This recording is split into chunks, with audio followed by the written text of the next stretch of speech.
आज जो भी फैक्ट्स मैं आपको बताऊंगा उसके रेफरेंसेस साइड बाय साइड यहाँ देखने को मिलेगा। क्वेश्चन ये है, क्यों कोई कोरोना वायरस से मरता है या किसी वायरस से किसी की डेथ क्यों होती है? इस सवाल के जवाब को जानने के लिए हमें जाना होगा करीब 100 साल पीछे। मैं बात कर रहा हूँ 1920 का H1N1 स्पेनिश फ्लू का, दुनिया का सबसे वर्स्ट फ्लू आउटब्रेक, जिसमें करीब 10 करोड़ लोगों की डेथ हो गई, यानी कि उस वक्त के पूरे दुनिया की पॉपुलेशन का 5%। उस 10 करोड़ में 1 करोड़ 80 लाख तो भारतीय थे। काफ़ी समय तक ये माना जाता रहा कि वो वायरस इतना डेंजरस था जिसकी वजह से करोड़ों लोग मर गए। लेकिन अब मेडिकल साइंस को ये क्लियर है कि मरने की असली वजह वो वायरस नहीं था, कुछ और था। मतलब ये कि 1918 से लेके 1920 के बीच में जब भी किसी इंसान में फ्लू पाया जाता, उसे उठा के हॉस्पिटल में डंप कर देते, एक क्रैम्प्ड कमरे में जहां एयर का नामो निशान नहीं था, सनलाइट बिल्कुल भी नहीं था और साथ में न्यूट्रिशन की कमी थी। And that was the cause of the death. उसी वक्त पूरे दुनिया में थोड़े से हॉस्पिटल थे जिनका नाम रखा गया fresh air hospital, open air hospital. मतलब ये कि पेशेंट को बाहर रखा गया ओपन एयर में जहां लगातार सनलाइट भी मिलते रहे, और यही वो लोग थे जो हॉस्पिटल से जिंदा बाहर निकल पाए। तो उस समय के एग्जाम्पल को आज के कॉन्टेक्स्ट में अगर हम देखें तो आज जब भी किसी इंसान में कोरोना वायरस डिटेक्ट होता है या डायग्नोस होता है, उसे इमीडिएटली क्वारंटाइन कर देते हैं। क्वारंटाइन का मतलब उसे एक ऐसी जगह रख देते हैं जहां फ्रेश एयर से कट ऑफ हो जाता है और सनलाइट का नामो निशान नहीं रहता, और ऊपर से खाने के नाम पे प्रोसेस्ड फूड है, पैक्ड फूड है, कुक्ड फूड है, यानी वो पेट तो भर सकता है लेकिन न्यूट्रिशन ऑलमोस्ट नेग्लिजिबल। ऐसे में पेशेंट की जो रिकवरी के चांसेस हैं वो कम हो जाते हैं, यानी कि लंबा समय लगता है। और साथ ही में अगर पेशेंट में पहले से ही कोई बीमारी है, जैसे डायबिटीज़ हो या हार्ट डिजीज़ हो या किडनी फेलियर हो या हाई ब्लड प्रेशर का पेशेंट ऑलरेडी हो, और ऊपर से अगर उसको एंटी मलेरियन ड्रग साथ में एंटीबायोटिक दे दिया जाए, तो ये दोनों दवाइयों की हिस्ट्री है पिछले 40 साल में हज़ारों बार साबित हो चुका है। These two medicine causes QT prolongation of heart, मतलब अचानक हार्ट बीट का डेंजरसली बढ़ जाना and causing sudden cardiac death. ये देखा गया 27 मार्च के journal of American medical association के रिसर्च पेपर में कि ज़्यादातर जो कोरोना वायरस के पेशेंट की डेथ का कारण है वो है, एटलीस्ट 1/3 पेशेंट की बात कर रहा हूँ, वो है मायोकार्डियल इंजरी। तो मतलब साफ है कि कॉज कोरोना वायरस है या कॉज कोरोना वायरस का ट्रीटमेंट है। जहाँ तो एक तरफ पेशेंट को फ्रेश एयर और फ्रेश ऑक्सीजन या फ्रेश सनलाइट से कट ऑफ कर दिया गया, वहीं दूसरी तरफ हम और आप घर में बंद हो गए, यानी कि हमने भी अपने आप को ऑलमोस्ट फ्रेश एयर और सनलाइट से कट ऑफ कर दिया।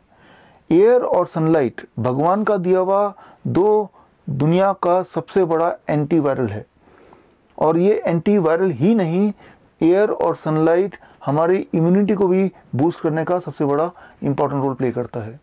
पूरे दुनिया भर से जहाँ जहाँ लॉकडाउन है वहाँ के पेशेंट्स की मेरे पास खबर आ रही है कि उनका ब्लड शुगर अब और बढ़ गया है, उनका ब्लड प्रेशर बढ़ गया है, उनके वेट बढ़ गए हैं, और सबसे खतरनाक बात, डिप्रेशन का रेट भी लॉकडाउन के दौरान कई गुना बढ़ गया है। यानी एक तरफ वो पेशेंट प्रोटोकॉल की वजह से वो और बीमार पड़ रहा है, और दूसरी तरफ हम और आप भी बहुत ज़्यादा बीमार पड़ रहे हैं। ये एक खतरनाक बात है। अब इससे बाहर कैसे निकला जाए, इस सवाल के जवाब को जानने के लिए मैंने पिछले 100 साल के रिसर्च पेपर को खंगाले, और उसमें से मुझे मिले 167 इंपॉर्टेंट रेलेवेंट रिसर्च पेपर।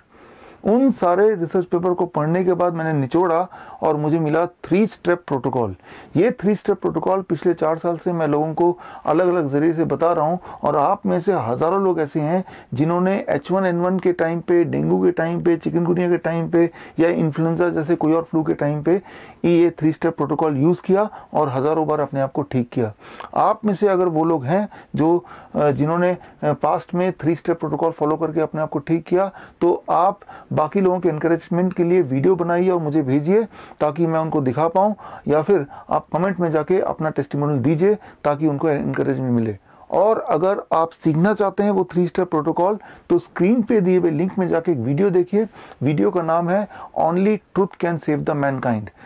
आपको पता चल जाएगा किसी वायरस से बाहर निकलना बहुत ही आसान हो सकता है अगर आपको मेथड पता है, अगर आपको राइट नॉलेज है।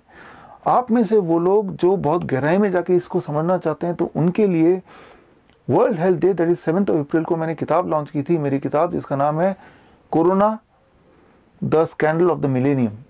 ये 1000 पेज की किताब है और इस किताब में वो सारे रेफरेंसेस, पूरे के पूरे रिसर्च पेपर्स हैं जिसको पढ़कर आप समझ जाएंगे that the power is in knowledge. अगर नॉलेज सही हो तो आपके मन से डर भाग सकता है, क्योंकि तब आपको पता चल जाएगा किसी भी वायरस से लड़ने के लिए ये जो नॉलेज है वो काफ़ी है, जिससे हम किसी वायरस से जीत हासिल कर सकते हैं। तो आप में से वो लोग जो मेरी बात से सहमत हैं कि ये नॉलेज लोगों तक पहुंचनी चाहिए, तो इस वीडियो के माध्यम से मैं आज लॉन्च कर रहा हूं a forum called end of illness. तो अगर आप उनमें से हैं जो सोचते हैं कि इस टीम का हिस्सा बन सकते हैं, तो स्क्रीन पे दिए हुए ईमेल आईडी में जाके आप अपने बारे में लिखिए और मुझे बताइए। ये ईमेल मैं खुद पढ़ूंगा और मैं खुद आपको जवाब दूंगा। भविष्य में ये टीम काम करेगी ताकि हम लोगों को फ्री कर पाएं, आज़ाद कर पाएं हर तरह के वायरस से। देखिए, आज कोरोना आया है, कल हंटा भी चल दिया है, वो कल भी आएगा। क्वारंटाइन करना, लॉकडाउन करना एक टेम्पररी सोल्यूशन हो सकता है, लेकिन परमानेंट क्योर कभी नहीं हो सकता है। एक तरफ तो घर में बंद होकर लोग बीमार पे बीमार पड़ते जा रहे हैं, डेंजरसली इल होते जा रहे हैं, और दूसरी तरफ एक और डर कम से कम 1/3 इंडियन के दिमाग में है, दैट इज नौकरी जाने का डर। आंकड़े कहते हैं इकोनॉमिक टाइम्स के कि करीब 1/3 लोग, लगभग 30% लोगों की जॉब जाने वाली है। तो डिप्रेशन ऑलरेडी आ गया है, ऊपर से नौकरी जाने का डर, ये एक भयानक सिचुएशन है। इस सिचुएशन से सिर्फ एक ही तरीका है बाहर निकलने का, वो है अपने आप को एम्पावर करना with the right kind of knowledge. मैं इनवाइट करता हूं, चाहे आप कोई IAS ऑफिसर हो, बिजनेसमैन हो, लॉयर हो, या फिर डॉक्टर हो, या कोई पॉलिटिशियन हो, क्या हम ऐसा कर सकते हैं, हम मिलकर एक टीम बनाएं ताकि सोशल मीडिया के माध्यम से, गवर्नमेंट की सारी मशीनरी के माध्यम से हम इस नॉलेज को एक एक इंसान तक पहुंचाएं।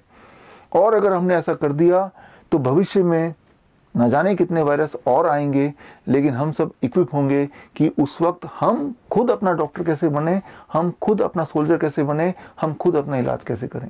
और अगर ऐसा हो गया तो अच्छे दिन एक बार फिर तो आएंगे ही, और हमेशा अच्छे दिन ही रहेंगे। इस उम्मीद के साथ all the best, thank you, जय हिंद।